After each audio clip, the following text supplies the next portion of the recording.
네, 디모데전서 2장 1절부터입니다. 기도에 대한 얘기가 오늘 주로 이제 나오게 되는데요.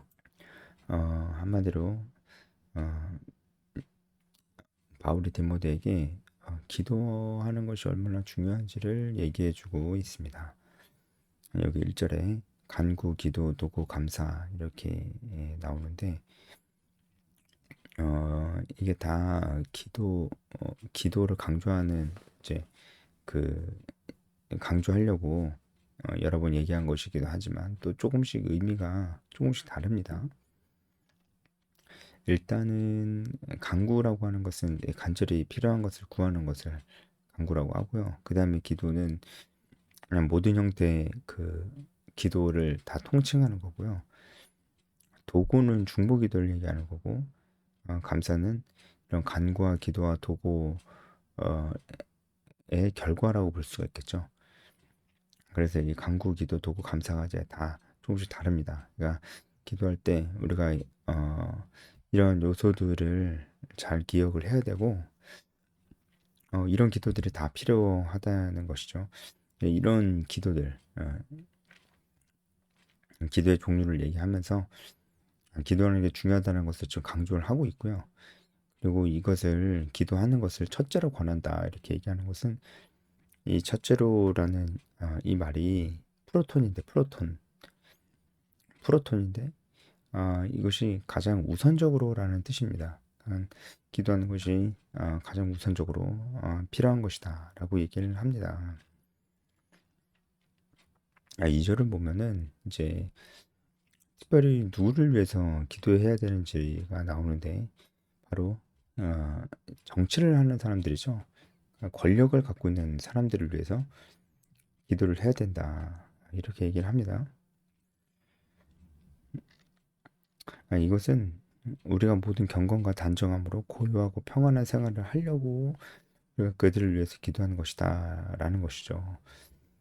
그러니까 이제 권력을 가진 자, 정치하는 사람들, 위정자들, 그런 사람들을 위해서 기도하는데 그냥 그런 사람들을 위해서 어, 그냥 아무 조건 없이 기도하는 건 아니에요. 그들이 하나님께 받은 위임 권력을 잘 사용할 수 있도록 기도하는 것이죠. 그렇죠. 이제 이 세상의 모든 권력은 다 하나님께로부터 왔고 믿지 않는 자라고 할지라도 하나님께로부터 위임을 받은 권력을 다 가지고 있습니다. 그들이 하나님께로부터 그 권력을 어, 위임 받은 것인지 당연히 모르겠죠. 하나님 믿지 않으니까. 그럼에도 불구하고 그들이 그 권력을 자신을 위해서 쓰지 않고 어, 이 특별히 하나님을 모르니까 어, 다른 건 몰라도 이 땅의 그리스도인들이 편안하게 신앙생활 할 수 있도록 적어도 그렇게 할 수 있도록 이 세상을 다스려야 되는 것입니다. 적어도 그렇게 돼야 되는 것이죠. 그들이 그렇게 다스릴 수 있도록 기도하라는 거예요. 단순히 그러니까 정치하는 자들, 권력자들을 위해서 단순히 그들 같은 뭐 잘 되게 해주세요. 그들이 뭐 건강하게 해주세요. 뭐 단순히 이런 기도가 아니고 그 권력을 가진 자들이 어, 이 땅에 있는 교회들, 그리스도인들이 자유롭게 신앙생활을 할 수 있도록 통치하도록 기도해 주세요. 라고 하는 것이죠. 그러니까 가장 중요한 게 뭐예요? 그러니까 권력을 잡은 그 정치인들보다는 더 중요한 게 이 땅에 있는 교회 그리스도인들이 자유롭게 신앙생활을 할 수 있도록 해주세요라는 기도가 사실은 더 중요한 기도죠. 이것을 위한 기도죠. 사실은 더 궁극적으로는 정치인들을 위한 기도라기보다는 이 땅에 있는 모든 그리스도인들이 믿음 연약한 자까지 포함해서 모든 그리스도인들이 하나님 앞에서 자유롭게 신앙생활을 할 수 있도록 기도하는 것이 더 중요하다는 것이죠. 네, 정말 그렇습니다. 이것이 제일 중요합니다. 네, 이 사실은 우리에게 또 많은 부분들을 얘기해 주는데 이것은 교회가 정치인들에게, 권력자들에게 어떤 태도로 나아가야 되는지도 얘기해 주고 있어요. 그냥 그들을 위해서 기도하라는 게 그들에게 그냥 항상 이렇게 뭔가 저자세로 나가고 그들에게 굽신거리는 태도로 나가고 그래야 되는 것인가? 절대로 그렇지 않습니다. 오히려 반대죠. 교회는 이 땅에 있는 모든 정치인들, 권력을 잡은 자들을 감시하는 역할을 해야 됩니다. 그렇죠. 이 땅에 있는 모든 권력자들이 하나님께로부터 권위를 위임받은 것이기 때문에 우리는 그들을 감시해야 되는 역할을 가지고 있는데, 특별히 무엇보다 그들이 하나님께로부터 받은, 그들이 알던 모르던 하나님께로부터 받은 그 권력을 이 땅에 있는 믿는 자들의 신앙생활에 방해가 안 되도록 쓰고 있는가, 그들의 권력을 그렇게 사용하고 있는가를 잘 감시해야 되고, 인간의 보편적인 자연법, 그러니까 뭐 천부인권 같은 거, 예, 이런 것들을 잘 지키며 다스리고 있는가도 교회가 그들을 감시하고 통제해야 될 그런 그 의무와 책임이 있는 거예요.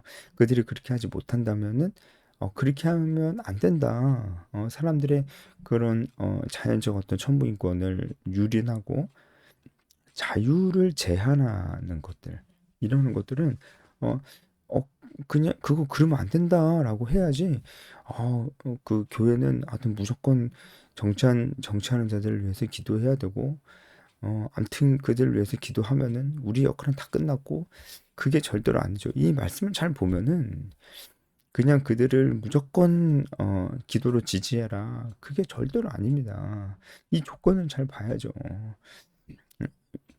오히려 무슨 정치인이든 그가 하나님 뜻대로 다스릴 수 있도록 기도해라. 단순히 그렇게 기도하고 그렇게 기도하는 것은, 아니 그러면은 어, 이 땅에 있는 교회를 핍박하고 신앙생활을 하지 못하게 만드는 그런 위정자들은, 그러면 그들은 그냥 냅둬도 되는 겁니까? 그렇지가 않다는 거예요. 그냥 냅둬도 된다. 뭐 그들이 핍박하면 뭐 숨지, 뭐 우리는 지하교회처럼 지하로 들어가지, 뭐 그러면 우리가 더 순수해지고 더 단단해지고 더 열정적이어지고 이도저도 아닌 놈들 다 떨어져 나갈 거고 좋잖아. 이렇게 얘기하는 거는 너무 자기밖에 모르는 얘기예요. 자기는 뭐 지하로 들어가든지 말든지 하겠죠. 그런데 누가 피해를 보나요? 믿음이 연약한 자들이 피해를 보죠.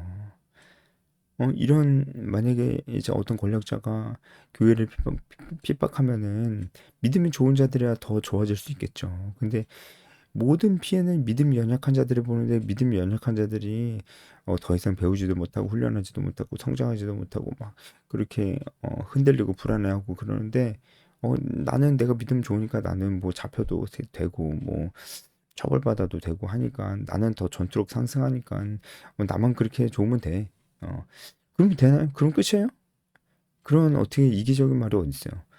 다음 세대는요. 다음 세대는 내가 어, 이 사회를, 이 권력자 위정자들을 견제하지 않으므로 그들을 감시하고 관찰하고 견제하는 의무와 책임에서 방만함으로 말미암아 그 피해는 다음 세대가 보는 거거든요. 왜냐하면 사회가 달라질 테니까. 사회가, 그 권력자와 권력자 그룹이 이 사회를 우리 믿는 자들이 자유롭게 신앙생활할 수 없는 사회로 만들어 버리면 그 피해는 우리 다음 세대가 보는 거죠. 다음 세대가 태어났더니 이제 신앙의 자유가 없는 곳이야. 그럼 다음 세대가 이제 그 피해를 보는 거죠.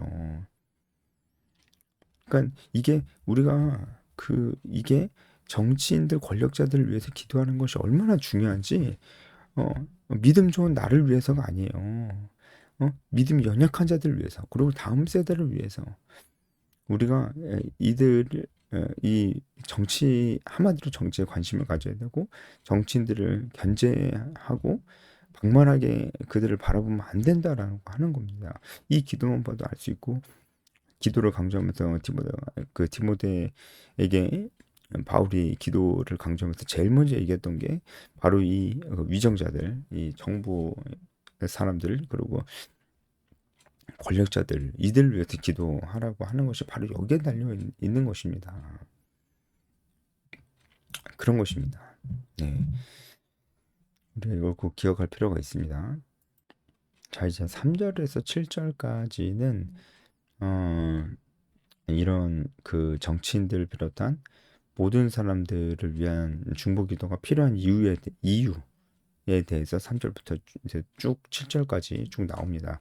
그 이유는 바로 3절에 보면은 음, 하나님 앞에 선하고 받으실 만한 것이기 때문에 우리가 그렇게 기도하는 것이 하나님이 바라시는 바이기 때문에 우리가 기도해야 된다. 하나님의 명령이다 이거죠. 우리가 정치인들 위해 기도하고 그리고 여러 가지 종류의 감사와 간구와 기도와 도구로 우리가 기도하는 것이 하나님께서 원하시는 바이기 때문에 우리가 기도를 해야 되는 것이고요. 그리고 하나님은 모든 사람의 구원을 받으시기 원하시기 때문에 우리가 또 기도해야 되는 것이라고 이렇게 나와 있습니다. 근데 여러분 이 말씀이 절대로 우리가 이제 흔히 말하는 보편구원론 그리고 만인구원론을 뒷받침해주는 말씀이 아니라는 거예요. 오늘 주제랑은 조금 다르지만 이 말씀이 또 중요한 말씀이어서 이 부분 좀 짚고 넘어갑니다. 모든 사람의 구원을 받기를 원하신다라고 이렇게 돼 있는데 그러면은 정말 하나님께서 모든 사람의 구원받기 원하시는 게 아니냐? 어, 그 하나님이 그렇게 원하시냐? 하나님의 이게 좀 여러분 이해가 실지 모르겠는데 하나님의 일반 은총적인 사랑으로는 모든 사람들을 사랑하십니다. 어, 모든 사람을 사랑하기 때문에 그들이 스스로 회개하고 돌아오기를 원하시는 것도 사실이죠. 하지만 하나님의 그 사랑은 하나님의 구원의 손길은 오직 택하심 받은 자들에게 뻗쳐 있다는 것을 우리가 알아야 됩니다. 어, 그걸 알아야 됩니다. 그래서 만인 구원론이 아니죠. 그러니까 택함 받은 자만 구원받을 수 있어요. 그래서 우리는 이것을 제한 속죄라고 합니다. 하나님께서 모든 예수님께서 모든 이들을 위해서 피를 흘리신 게 아니라는 거예요. 오직 택함 받은 자들을 위해서 피를 흘리셨다라는 거예요. 이게 맞죠. 만약에 모든 사람을 위해서 예수를 안 믿어 끝까지 안 믿어 죽을 때까지 안 믿어서 지옥 갔어. 그 사람을 위해서라도 예수님이 피를 흘리셨다면 예수님의 피는 실패한 게 되잖아요. 그 사람에게 있어서는 그럴 수가 없는 거거든요. 예수님의 피는 그 택감 받은 자들을 위해서 흘려졌다. 그래서 이게 막 우리 예수 믿는 우리들을 교만하게 만들거나 우리에게 선배 의식을 심어주는 게 아니고 정말 그렇게 나갈 수 없어요. 생각이. 왜냐면 아 나는 내가 예수 믿는 거 보니까 나는 택함 받은 백성이다.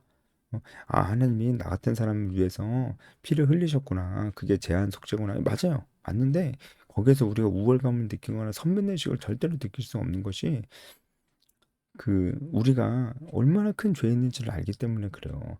그러니까 이게 너무 중요하다니까요. 제가 저번에도 말씀드렸잖아요. 이 내가 죄인임을 계속 인정하고 고백하고 계속 돌아보고 하는 것이 얼마나 중요한지를 제가 말씀드렸잖아요. 우리는 다 죄인입니다. 나도 그래요. 그렇기 때문에 우리 안에 소망이 없습니다. 소망이 없습니다. 그래서 하나님이 나를 택하셔서 내가 예수님 믿게 됐지만 그것이 나로 하여금 선배의식으로 이끄는 게 아니고 오히려 부끄러워요. 부끄럽고 이 은혜가 너무나 큽니다. 나는 자격이 없는데 주어졌기 때문에 이 은혜가 너무 큽니다. 그래서 더 복음을 전하게 되고 더욱더 이제 내 자신을 헌신해서 하나님 뜻대로 살게 되는 것입니다. 이게 중요하죠? 그렇죠? 이제 5절부터는 우리가 기도해야 되는 이유에 대해서 예수님의 사역과 그리고 이제 복음 전파와 연결해서 이제 5절부터 7절까지는 설명을 하고 있습니다. 그러니까 예수님의 우리를 위해서 대속 죽음 그리고 우리를 위해서 중보하심 예수님의 이런 사역 때문에 우리가 그것을 기억하면서 우리가 더 중보기도 하고 기도 가운데 나아가야 된다라고 하는 거예요. 주님께서 우리를 위해서 이제 죽으셨잖아요.